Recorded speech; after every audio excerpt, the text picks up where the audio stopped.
రాష్ట్రంలో ఇప్పటి వరకు ఎబోలా వైరస్ కేసులు నమోదు కాలేదని, ప్రజలెవరూ ఆందోళన చెందాల్సిన అవసరం లేదని ఆరోగ్య శాఖ మంత్రి దామోదర రాజనరసింహ సూచించారు.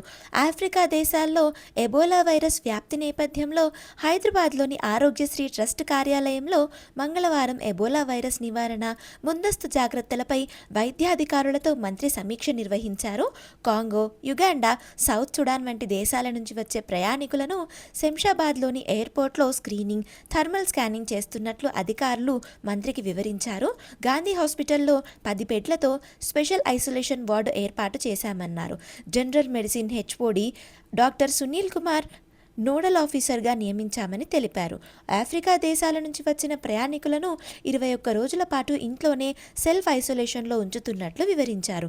ఈ నెల 25 వరకు 58 మంది ప్రయాణికులు ఎబోలా వ్యాప్తి ఉన్న దేశాల నుంచి హైదరాబాద్కు వచ్చారని, వారిని 21 రోజులు హోమ్ ఐసోలేషన్లో ఉంచామని వెల్లడించారు. మంత్రి మాట్లాడుతూ ఎబోలా వైరస్ లక్షణాలు ఉన్న ప్రయాణికులను వెంటనే గాంధీ ఆసుపత్రికి తరలించాలని అధికారులని ఆదేశించారు.